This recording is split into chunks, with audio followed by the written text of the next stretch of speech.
Gas সংকট এটা কিন্তু বর্তমান সময়ের খুবই গুরুত্বপূর্ণ একটা বিষয়।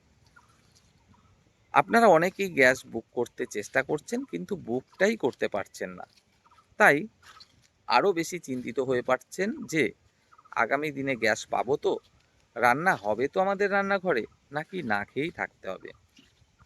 চলুন পুরো বিষয়টা ক্লিয়ার করা যাক আজকের এই ভিডিওর মাধ্যমে। প্রথমেই জানিয়ে রাখবো, কেন্দ্রের পক্ষ থেকে পরিষ্কার কিন্তু জানানো হচ্ছে গ্যাস যথেষ্ট পরিমাণে মজুত আছে। শুধু তাই নয়, গ্যাস আমদানিও কিন্তু সচল আছে। তাই চিন্তিত হবার কোনো কারণ নেই, আপনারা ঠিকঠাক গ্যাস কিন্তু পেয়ে যাবেন। এবার প্রশ্ন হলো, যেখানে গ্যাসটাই আমরা বুক করতে পারছি না সেখানে চিন্তা তো হওয়াটাই স্বাভাবিক, তাই না? এবার চলুন জানার চেষ্টা করি গ্যাস আপনি কেন বুক করতে পারছেন না। কেন্দ্রের পক্ষ থেকে এটাও সিদ্ধান্ত নেওয়া হয়েছে যে আপনি যদি একজন শহর অঞ্চলের বাসিন্দা হয়ে থাকেন এবং সেক্ষেত্রে কোনো একটা গ্যাস আপনি বুক করেছেন, তাহলে আবার 25 দিন পরে গিয়ে আপনি দ্বিতীয় গ্যাস বুক করতে পারবেন। এই মাঝের সময়টাতে আপনি কোনো গ্যাস বুক করতেই পারবেন না।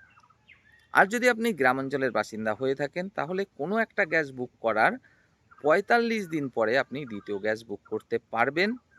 মাঝের এই সময়টাতে কোনো গ্যাস বুক করতে পারবেন না। আর এই কারণেই কিন্তু আপনি গ্যাস বুক করতে পারছেন না। একটু খেয়াল করে দেখুন, আপনি এর আগের যে গ্যাসটা বুক করেছেন, যদি গ্রামাঞ্চলের বাসিন্দা হয়ে থাকেন, তাহলে সেই গ্যাস বুক করার যে ডেট সেটা এখনও 45 দিন পার করেনি। আর সেই কারণেই আপনি গ্যাস বুক করতে পারছেন না। এটাই হলো মূল কারণ। এবার প্রশ্ন হলো, তাহলে শহরাঞ্চলের ক্ষেত্রে যে 25 দিন আর গ্রাম অঞ্চলের ক্ষেত্রে যে 45 দিন, এটা কেন করা হয়েছে? এখানেও কেন দ্বিচারিতা করা হচ্ছে? হয়তো কেন্দ্রীয় সরকার ভাবছে যে গ্রামাঞ্চলের মানুষজনদের পেট বলে কিছু নেই, তাদের দিনে একবার খেলেই হয়ে যায়, তাই গ্যাসটাও কম খরচ হয়। আর শহর অঞ্চলের মানুষদের অনেক বড় বড় পেট, অনেক বেশি খিদে, তাই তাদের রান্নাবান্নাও বেশি করতে হয় আর গ্যাসটাও বেশি খরচ হয়। তাই 25 দিন পর পরই তাদেরকে গ্যাসটা দেয়া হবে, আর গ্রামাঞ্চলের মানুষদেরকে 45 দিন পরে সেটা দেয়া হবে। এটা হয়তো মূল কারণ হতে পারে, যদিও বা আমার সঠিক জানা নেই তারা কি কারণে এমন দ্বিচারিতা করছেন। এবার প্রশ্ন হলো, এই যে 25 দিন বা 45 দিন পরে দ্বিতীয় গ্যাস বুক করতে পারবেন, এর কারণটা কি? এর কারণটা হলো একদম সোজা। সেটা হলো, যখন গ্যাস আর পাবো না, গ্যাস আর পাওয়া যাবে না, এমন একটা হুজুগ চারিদিকে উঠে গেছে, তখন স্বাভাবিকভাবেই এমন অনেক ব্যক্তি আছে যার একটা গ্যাস প্রয়োজন, সে 2-3টে গ্যাস বুক করছে।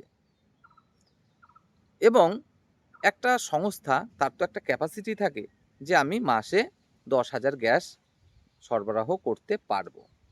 সেখানে যদি 30,000 গ্যাস বুক হয়, সে কি সরবরাহ করতে পারবে ঠিকঠাক? নিশ্চয়ই পারবে না। এবার এমন তো পরিস্থিতির সৃষ্টি হতেই পারে যে কোনো একজন ব্যক্তি, তার একটা গ্যাস প্রয়োজন, 3টে গ্যাস সে মজুত করে ফেললো। তাহলে পরবর্তী একটা ব্যক্তি, যার একটা গ্যাস অন্তত প্রয়োজন রান্নাবান্নার জন্য, সে সেই একটা গ্যাসই পাচ্ছে না।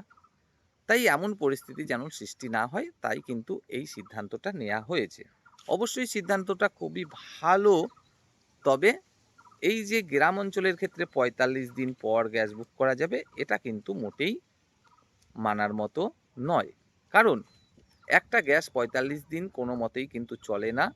এই যে শহর অঞ্চলের ক্ষেত্রে 25 দিন করা হয়েছে, এটা ঠিক রয়েছে। গ্রাম অঞ্চলের ক্ষেত্রেও যদি এই 25 দিনের ব্যবস্থাটাই রাখা হতো, তাহলে আমি বলতাম যে পুরোপুরি সঠিক সিদ্ধান্ত কিন্তু নেওয়া হয়েছে।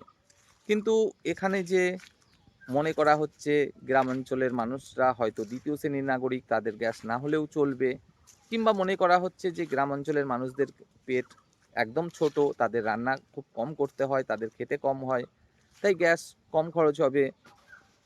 তো জানি না কি লজিক তারা দেখাবেন, বা কোন লজিকে গ্রামাঞ্চলের ক্ষেত্রে 45 দিন করেছেন। আর যদি এমন কোনো লজিক দেখান যেখানে বলা হচ্ছে দুর্গম এলাকা, ভাই গ্রামাঞ্চল কথাটাও কিন্তু সেখানে উল্লেখ রয়েছে, আমি পরিষ্কারভাবে কিন্তু সেটাই দেখলাম।